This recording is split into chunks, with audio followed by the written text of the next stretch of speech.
Enrique, recently you gave a speech here in Moscow. So what did you tell the public? What was this speech about? The West has forgotten the 8 years war in Donbass. And that's why they are only talking about, okay, Russia is aggressor, Russia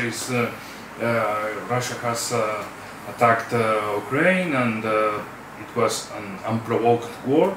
But okay, they forgot this war in Donbass, this civil war in Donbass, and I think the whole message it was in this direction, where the West has forgotten the war in Donbass, and now they are blaming to Russia for trying to resolve this long war. And I know personally from the people in, for example, in Donetsk People's Republic, they were totally tired from the war, and they wanted to finish. No matter victory, defeat, but we have to finish this, because we cannot live under the war for all the eternity, for the eternity. So if we lose, we lose. If we win, we win. But we need a solution. So that's why many people in Donbass supported the intervention, the technical military operation. So what you're saying is that the average person in the Donbass, and in many regions of what we would call Ukraine, is actually pro-Russian and probably sees the special operation of the Russian military as some sort of liberation. Is that it? Yes, more or less for the people in Donbass it's the common view, and for some people in Russia I think too, because many people has relatives in Donbass or around, and they wanted to finish the war and finish the provocations from NATO, from USA, from other European countries, and they wanted to live in peace, and they wanted to not to have problems with the West, and make some deals, and no more intervention from the West side. But okay, NATO needs an enemy, and the enemy is Russia. Now, the Spanish media, that's a pretty diverse group. I mean, we have Spain itself in the EU, we have communist Cuba, we're going all the way down to like Argentina. So in this very large, diverse, yet single language group, how have they been portraying the events in the Donbass from 2014 to present? More or less, there are two types of groups. In one side, you have some kind of liberal Western countries, as Spain or Colombia, as the most important, most significant examples. And concretely, Spain and Colombia has a very, very, very similar position with regards to Russia.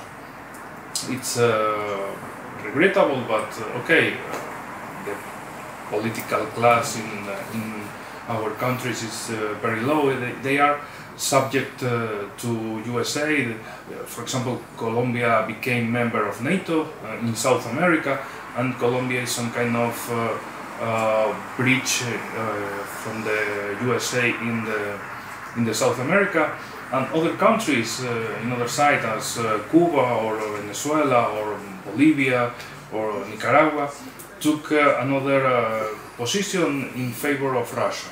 Like, okay, they were Russia was subject of American attacks, and now they are trying to resolve in a very bad way, because nobody wants war except some part of politicians in USA.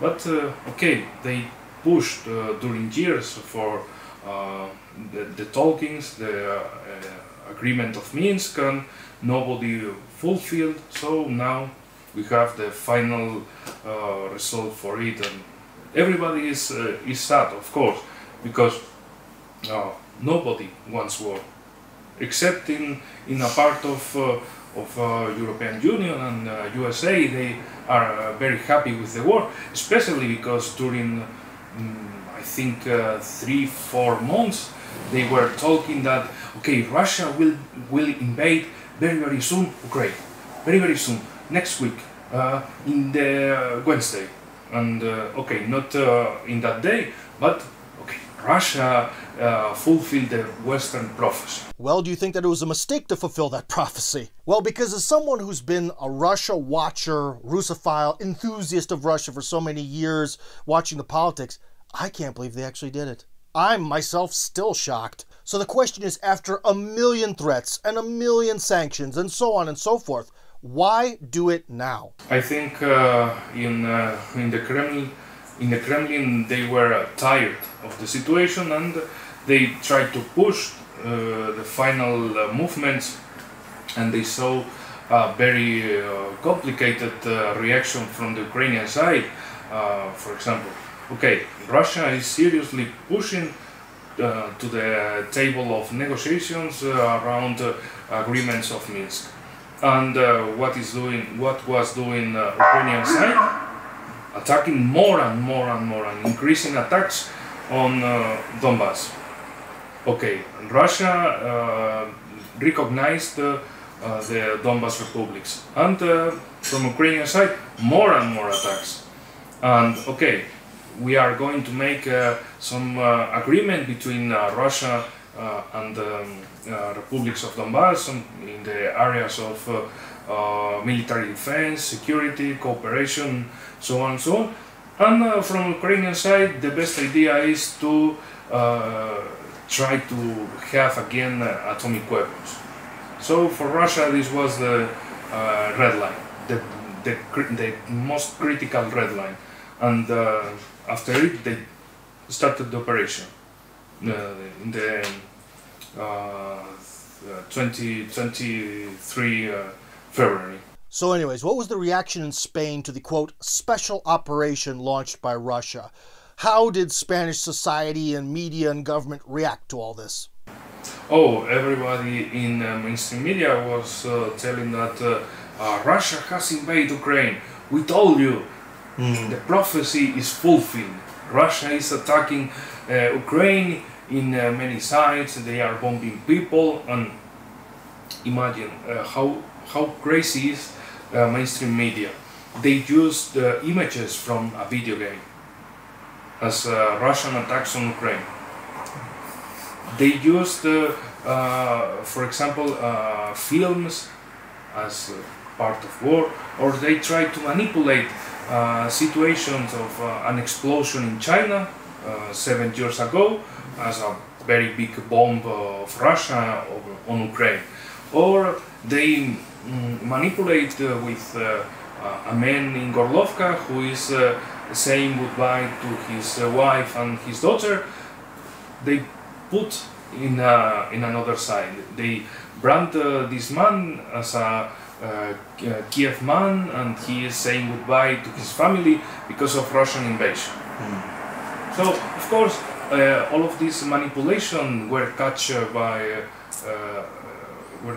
caught by the people, especially in social networks, and they also tried to use some kind of images from 8 years ago in the war of Donbass, the result of Ukrainian actions against Donbass, and they branded as Ukraine is suffering from Russian attacks. So it was completely different from the reality. So what do you think the ultimate point of all this propaganda is?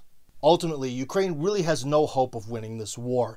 It's really a matter of how much they can stall and sort of grind down and annoy the Russians. So the question is, then why fight this at all? As in, why support a lost cause? I think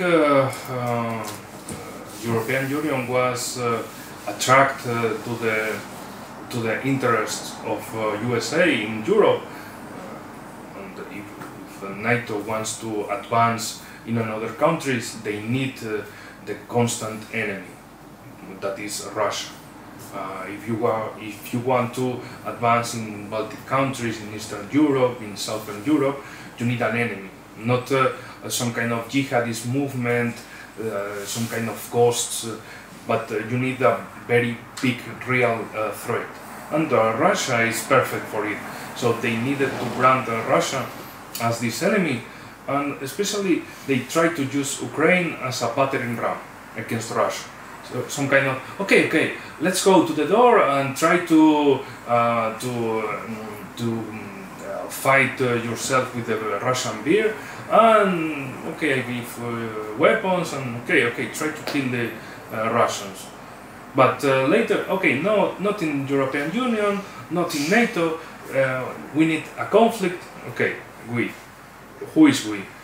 USA and Canada and United Kingdoms as the most interested countries or governments on the war, because they are very, very far from the war. And what's the position of continental countries in Europe?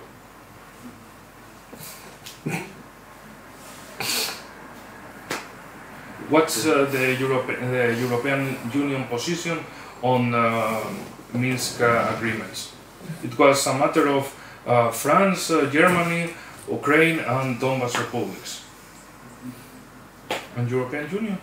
It was a conflict in Europe, and I remember, for example, when Hollande and Merkel held a meeting in the battlefield of Verdun, and they were so harmful, remembering that war, that battle, that bloody battle in which we killed each other, and many trenches in Europe, and we cannot afford anymore this war. And Donbass, it's happening now. But okay, in Donbass officially nothing happened. Well, let's be fair here. If I was an EU journalist and I completely thought about everything from a Western perspective and only about the West all the time, yeah, I bet the whole war in the Donbass that's happening right now does seem like some sort of new thing that was a complete surprise launched by some evil dictator out of nowhere to seize stuff or something. I mean, if you are sort of in this information space that has that view and you never leave that information space, I guess that makes sense. Or am I missing something? But then again, it kind of looks a little bit like a conspiracy. And maybe it also begs another question, you know? Why exactly does the West have such an insular, backwards view of the world? I would like to point out in this case that many politicians in Europe are talking now that this is the highest crisis in Europe since World War II. And okay, maybe in Yugoslavia happened something, but maybe it happened some things like in Donbass. Nothing happened, because it will mean very bad news and very bad remembrance from the Western countries' actions in this part of Europe, and how Germany or USA pushed to the independence, to the dissolution of Yugoslavia, and how they pushed to the civil war, and they didn't try to make some kind of peace agreements, but they tried to push the war in Yugoslavia, and later they came into as heroes or pacemakers, but they anyway destroyed, for example, Serbians everywhere. And not a crime, of course. That's killing people in Donbass. Okay, so is this a question that EU politicians, and especially Spanish ones, are just inherently stupid and they can't really understand the other side because they're dumb? Or is it because that the other siders, like Yugoslavians and Russians and Arabs and stuff, you know, basically subhumans to them that don't matter? I mean, when push comes to shove, doesn't all this human rights stuff really only apply to Western Europe? Okay, I cannot talk about other European countries, but about Spain, politicians are really stupid. Really stupid. We saw during coronavirus, they were really stupid. Imagine that many politicians in the government or around in their supporters or their little parties supporting government, they were explaining that coronavirus came into Spain from the east because of some wines, some stream wines from Europe, and the coronavirus came into Spain from the north, from France, and that's why the west part of Spain hadn't high peaks of coronavirus, but so stupid things. Wait, I have to stop you. Did they say that the big virus came from wine? You know, like the drink made from grapes, or wait, oh, I get it. Oh, were you trying to say wind? Wait, what were you trying to say, wine or wind? It's a stupid. They say that they were saying that the wine blows from France, so that's why this part of Spain has the highest peaks of coronavirus. But coronavirus is transmitted by people, not by the wind. Mm-hmm. But many politicians were explaining this are another, okay, not an up here, a vice president of the government told that if you see a map, in a straight line you have Pekin, Tehran, Madrid and New York, and that's why there is some kind of strip of highest peak of coronavirus. When she was explaining this, everybody was like, we are gonna die. It's impossible. So, I mean, in Spain, they are really stupid. Really stupid. They are professionally stupid. So here's a question. Is this type of governmental stupidity, is this some sort of question of the breakdown of society, 21st century technology, perhaps a conspiracy? What is the source of all this? I think it's a problem in education at all levels. From the kindergarten to the universities, the prize is for stupid people, for conventional people, for average people. And also, politicians are really lovers of political soap operas, some kind of the staging of there is a crisis inside this party, and what is the second season in another party, and in this region, in another region, and it's some kind of, we are living in a TV series, and politics are not real, are not serious. Political is only spectacle, and I think that's why whatever stupid people can be voted, but anyway, he or she will be in a closer list, so no matter if he or she is stupid or good candidate, but the most important is in which position you are in the list. If you are in the first position, okay, you will be a candidate, you will be maybe part of government, and imagine, for example, one minister of consumption, it's a new government, okay, useless minister, he told that, okay, the brother of this minister told that, okay, if we have a printer, we can print money. And he was a very important economic analyst in Spain. Okay, we have a printer, we print money, and we solve every problem.